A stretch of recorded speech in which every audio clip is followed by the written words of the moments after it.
આના પછી પેપરનો 12મો ક્વેશ્ચન અને જ્યોગ્રાફીનો બીજો ક્વેશ્ચન જોઈએ. નદીઓ એકબીજા સાથે જોડવાથી ભારતમાં ખાતરીપૂર્વકની સિંચાઈ અને તમામ હવામાનમાં આંતરદેશીય નેવિગેશનનો મુખ્ય સ્ત્રોત બની શકે છે. મૂલ્યાંકન કરો. જેમ આપણે થોડી વાર પહેલાં ચર્ચા થઈ એમ કે આ જ સેમ ક્વેશ્ચન, આના જેવો જ ક્વેશ્ચન જીપીએસસીએ 2021માં ઓલરેડી મેઇન્સમાં પૂછેલો છે. કે એમાં એવું હતું કે નેશનલ વોટરવેઝ શું છે એ સમજાવો, ક્યાં ક્યાં મુખ્ય વોટરવેઝ છે અને એનો નેવિગેશનમાં કઈ રીતે ઉપયોગ થઈ શકે. અહીંયા થોડોક ચેન્જ કર્યો છે. નેવિગેશન અહીંયા પણ પૂછેલું જ છે. એટલે એ ક્વેશ્ચન જો તમે જોયો હોય એનું સોલ્યુશન અથવા તો એ તમને ખ્યાલ હોય તો આમાં તમે આસાનીથી આ ક્વેશ્ચનનો આન્સર આપી શકો. અને અહીંયા એક બીજું પણ પૂછેલું છે કે સિંચાઈ, આ બે કનેક્ટેડ છે, સિંચાઈ અને નેવિગેશન. તો એ આપણે સમજાવવાનું છે. તો સૌથી પહેલાં હિસ્ટ્રીથી વાત કરીએ કે ક્યારથી આ આઈડિયા આવ્યો. તો આર્થર કોટન કરીને એક બ્રિટિશ આર્મી ઓફિસર અને ઇરિગેશન એન્જિનિયર હતો જે મદ્રાસ પ્રેસિડેન્સીમાં કામ કરતો. એણે આનો એક આઈડિયા આપેલો હતો. ભારતમાં રેલવે ટ્રેક બિછાવવા કે પછી કહી શકીએ કે ઇનલેન્ડ વોટરવેઝ યુઝ કરવો, આ બંને અલગ અલગ મત હતા બ્રિટિશરોના મનમાં કે રેલવેઝ નાખવી કે પછી ઇનલેન્ડ વોટરવેઝ ડેવલપ કરવા કે જેનાથી આપણે એ લોકોને માલનું ટ્રાન્સપોર્ટ કરવું હતું. લોકો એવું કહેતા હોય કે ભાઈ અંગ્રેજોએ રેલવે ભારતને આપી તો ભારત માટે કહી શકીએ કે ખૂબ મોટો ઉપકાર કર્યો છે. તો એવું નથી. એ લોકોને પોતાની માલ સામાનની હેરફેર કરવી હતી, એનો બિઝનેસ સારી રીતે થઈ શકે એના માટે રેલવે નાખેલી હતી. હા, એ પછી આપણે એનો ઉપયોગ કર્યો એ વસ્તુ અલગ છે, પણ એમનો જે ઇન્ટેન્શન, ઉદ્દેશ્ય હતો એ પોતાની માલની હેરાફેરી સારી રીતે થઈ શકે, ઇઝીલી થઈ શકે એના માટેનો હતો. તો આર્થર કોટને જે છે એણે આ સુઝાવ આપેલો હતો કે જો ઇનલેન્ડ વોટરવેઝ ડેવલપ કરવામાં આવે તો એ વધારે સારું રહેશે. તો પ્રોબ્લેમ ક્યાં થયો? તો એણે એ વાત પણ કરેલી હતી આર્થર કોટને કે interlinking of Ganga and Kaveri, કે ગંગા જે ઉત્તરની સૌથી મોટી નદી છે અને કાવેરી જે દક્ષિણમાં છેલ્લી નદી છે, તો ત્યાં એ બંને નદીઓને જોડવાની વાત હતી અને એના થ્રુ ઇરિગેશન એટલે કે સિંચાઈ અને ઇનલેન્ડ વોટરવે ડેવલપ કરવાની વાત હતી. તો આ જે આખો વોટરવે હતો ગંગાથી કાવેરીને જોડતો કે વચ્ચે કેનાલ અલગ અલગ બનાવવાની હતી અને એની સાથે જેટલી પણ નદીઓ છે એને પણ જોડવાની હતી. તો એ આખો 2640 કિલોમીટરનો એક બહુ મોટો રસ્તો થઈ જાય, એટલે કે જેમાં કેનાલ અને અલગ અલગ નદીઓમાંથી પસાર થતો હતો. તો આનો એક પ્રપોઝલ આપેલું હતું આર્થર કોટને, પણ એ જે છે અપ્રૂવ ન થયું. એનું કારણ શું હતું? કારણ કે હવે તમે વિચાર કરો કે ગંગા ઉત્તર પ્રદેશ કે ત્યાંથી નીકળે છે અને કાવેરી તમિલનાડુ ત્યાં સમુદ્રને મળે છે, તો એટલો લાંબો પટ્ટો. હવે ત્યારે પ્રિન્સલી સ્ટેટ્સ હતા અલગ અલગ અને બ્રિટિશ રૂલ બંને સાથે હતા. વચ્ચે પ્રિન્સલી સ્ટેટ્સ આવતા હોય, ક્યાંક બ્રિટિશ રૂલ હોય, તો બધી જગ્યાએથી આ કેનાલ પાસ કરવી પડે અને એના માટે જ્યાંથી પ્રિન્સલી સ્ટેટ્સમાંથી નીકળતી હોય તો ત્યાં એમની પરમિશન લેવી પડે. અને એકવાર પરમિશન મળી ગયા પછી પણ પાણીનો ઉપયોગ કોણ કેટલું કરશે, કોનો કેટલો અધિકાર, એ બધા પ્રોબ્લેમ્સ ખૂબ કોમ્પ્લેક્સ હતા. એના કારણે જે છે આ પ્રોજેક્ટ બ્રિટિશરોએ મૂકી દીધો અને એની બદલે રેલવે ટ્રેક જે છે એનું બિછાવવાનું શરૂ કર્યું. તો આના કારણે જે છે આ પ્રોજેક્ટ ત્યારે અટકી ગયો કારણ કે પાસિસ થ્રુ મેની પ્રિન્સલી સ્ટેટ્સ. તો આશા કરીએ છીએ તમને પસંદ આવે છે લેક્ચર સિરીઝ. કોઈ ક્વેશ્ચન હોય કમેન્ટ સેક્શનમાં પૂછી લેજો. ચેનલ સબસ્ક્રાઈબ ન કરી હોય તો કરી લેજો. મિત્રો સાથે શેર કરવાનું ભૂલતા નહીં. અને આપણી બંધારણ લેક્ચર સિરીઝ આવી ગઈ છે, ન જોઈ હોય તો જોઈ લેજો. વૈદિક મેથ્સની લેક્ચર સિરીઝ મારા ફાધરની યુટ્યુબ ઉપર પડી છે, એ પણ જોઈ લેજો.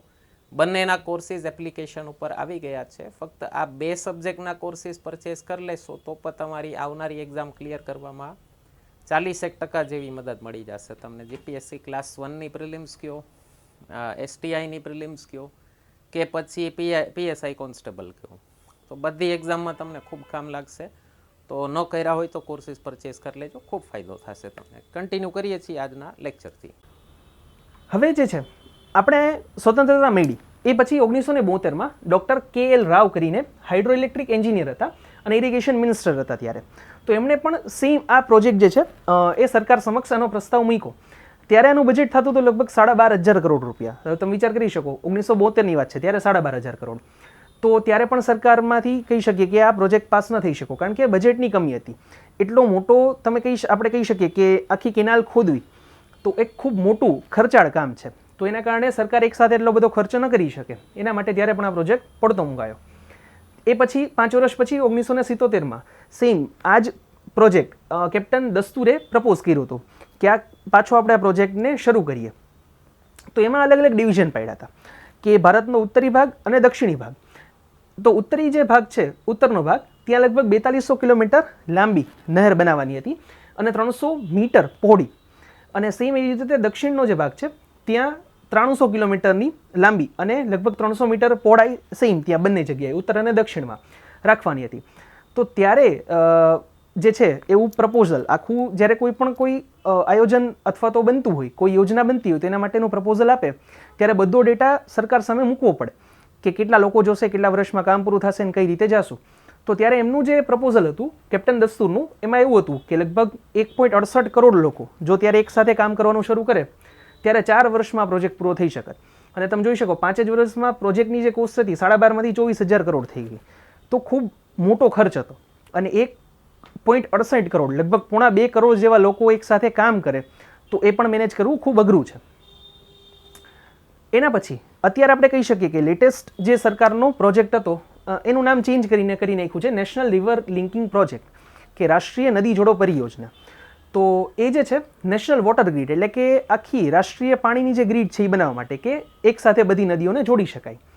એમાં જે છે 14 નદીઓ ઉત્તર ભારતની અને 16 નદીઓ દક્ષિણ ભારતની જોડવાનો આખો પ્રપોઝલ હતો. સુપ્રીમ કોર્ટે પણ 2002માં અપ્રૂવ કર્યો છે.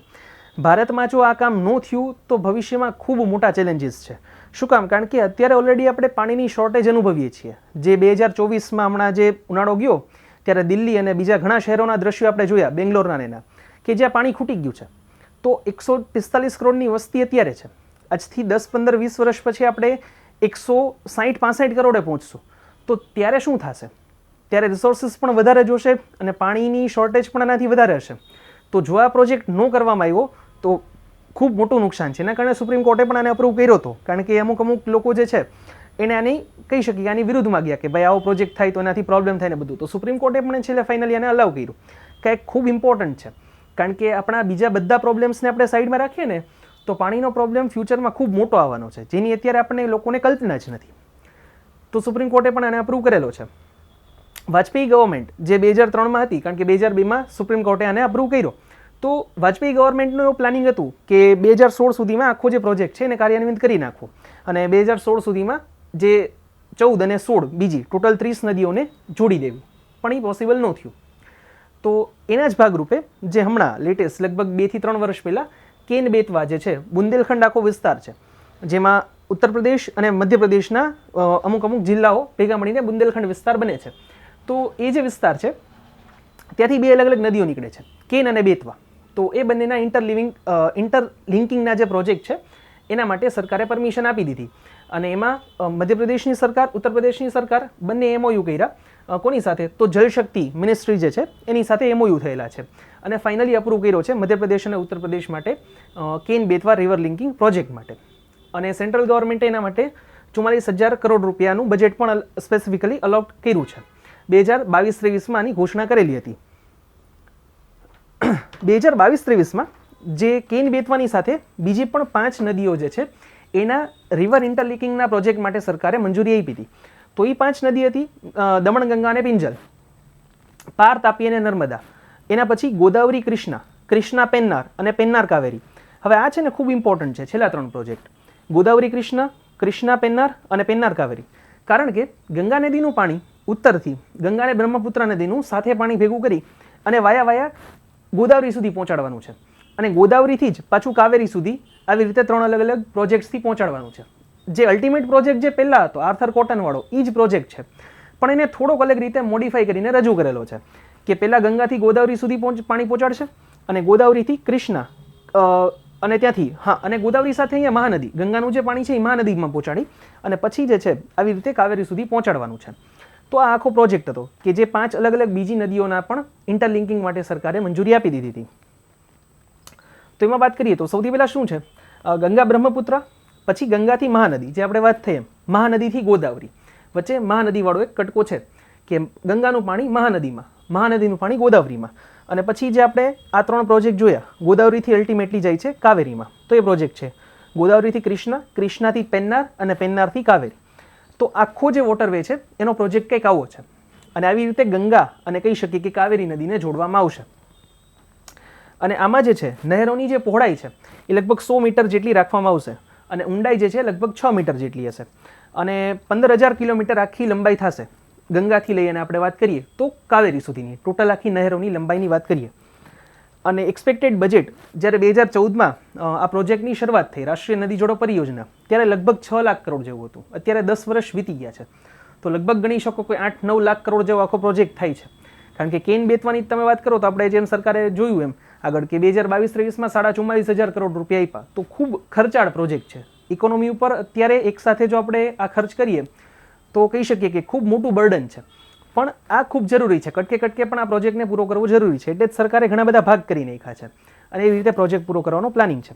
હવે આ કરશું તો થશે શું? તો જે ટ્રાન્સપોર્ટેશન છે એમાં પર ટન ત્યારે એવું અનુમાન હતું 2014માં કે 300 રૂપિયા પર ટન જે છે ખર્ચ ઓછો આવશે.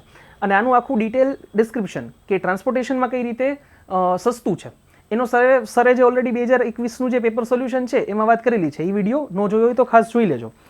તો પર ટન લગભગ 300 રૂપિયા જેવું ઓછું કોસ્ટ થઈ શકે. અને અલ્ટિમેટ જે બેનિફિટ છે એ જે ક્રૂડ ઓઇલના ફોર્મમાં કહીએ કે જો જે ટ્રાન્સપોર્ટેશન થાય છે એ ટ્રક અને રેલવેના બદલે વોટરવેઝથી થવા માંડે તો લગભગ 1 લાખ કરોડનું જે ક્રૂડ બિલ છે એ આપણું ઘટી શકે અને ફોરેન રિઝર્વ જે છે એ આપણું વધી શકે. અને એની સાથે હવે આપણે અહીંયા વાત કરવાની હતી સિંચાઈ અને કહી શકીએ કે ઇન્ટરલિંકિંગ ઓફ રિવરમાં બીજું જે છે નેવિગેશનનું.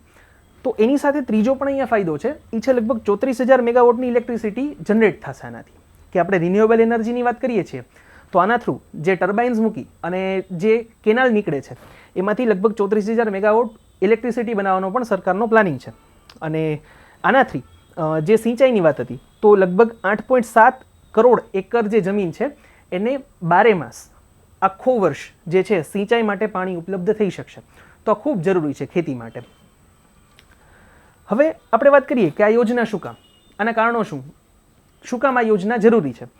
તો decrease the scarcity of water, કે પાણીની જે જરૂરિયાત છે, જે અત્યારે પાણીની માંગ છે એ ખૂબ વધી ગઈ છે, તો એ ઘટાડવા માટે આની ખૂબ જરૂરિયાત છે. બીજું utilisation of the flood water, કે જે પૂરનું પાણી હોય છે એ વહી જાય છે અને એના સાથે ઘણી બધી જગ્યાએ આપણે કહી શકીએ કે નુકસાની પણ થાય છે. તો એ ઘટાડવા માટે શું હોય કે કેનાલ હોય તો પૂરનું પાણી કે નુકસાન જ ન પહોંચાડે અને ડાયવર્ટ થઈ જાય અને જ્યાં પાણીની જરૂરિયાત છે ત્યાં આવી શકે.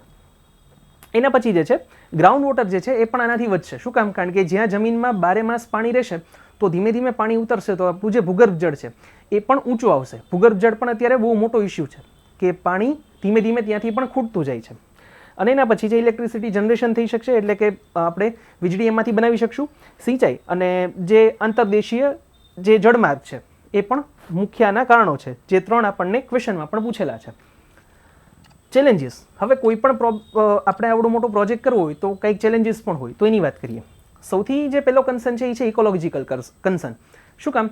આપણે વાત કરીએ કે ચલો નદીને બધાને ભેગી થઈ અને જોડી દીધી, આપણે બધાના પાણી ભેગા કરી દીધા, પણ જે અમુક સ્પીસીસ છે જે તમે જોશો ને તો અમુક નદીમાં જ જોવા મળશે. ગંગામાં ડોલ્ફિન જોવા મળે છે તો એ ગંગામાં જ જોવા મળે છે, બીજે નથી જોવા મળતી. તો આવી જે સ્પીસીસ છે કે જે સ્પેસિફિક અમુક નદીમાં જ જોવા મળે છે, એને જો બધી નદીના પાણી ભેગા થશે ને તો એમના માટે અઘરું થશે. એટલે ઇકોલોજીકલ કન્સર્ન ખૂબ મોટો છે કે બધા પાણીને ભેગા તમે કરી દો તો પછી પાણીમાં આ બધી સ્પીસીસ રહી શકે કે નહીં, તો એનો પણ એક ચેલેન્જ છે. બીજું છે સૌથી મોટું બજેટ, કે એટલો મોટો પ્રોજેક્ટ છે તો એને ફૂલફિલ કરવા માટે બજેટ જે છે આપણી પાસે અત્યારે એને આપણે આટલું અલોકેટ ન કરી શકીએ એકસાથે.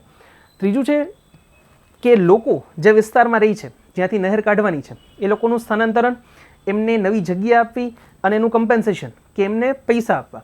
હવે પાર તાપી જે ઇન્ટરલિવરિંગ પ્રોજેક્ટ જે હતો એ અત્યારે સરકારે બંધ કરી દીધો છે. એ યોજના ઉપર અત્યારે થોડોક વિરામ લગાવી દીધો. શું કામ? કારણ કે ત્યાં જે લોકો રહી છે એ લોકોએ આનો વિરોધ કર્યો છે કે ભાઈ અમારું શું. તો એ લોકોના પણ ઘણા બધા પ્રશ્નો છે. તો એ સૌથી મોટો પ્રશ્ન છે કે આટલી કેનાલ તમે કાઢશો તો જ્યાં જ્યાં લોકો રહેતા હશે એનું સ્થળાંતરણ તમે ક્યાં કરશો, તો એ પણ એક ચેલેન્જ છે. અને ચોથું છે water management and interstate issues, કે પાણીનું આપણે કહી શકીએ કે આયોજન કઈ રીતે કરશું. ચલો નહેર બની ગઈ પછી જે આંતરરાજ્ય જળ વિવાદ જે છે જે ઘણા બધા ચાલે છે ત્યારે ઓલરેડી, તો એમાં પણ વધારો થશે કે કયા સ્ટેટનો કેટલો ભાગ, તો એ પણ એક ચેલેન્જ હોઈ શકે. તો બધું બેલેન્સ આપણે કરી અને આન્સર લખવાનો પ્રયત્ન કરીએ તો આપણને વધારે સારું આઉટપુટ મળી શકે.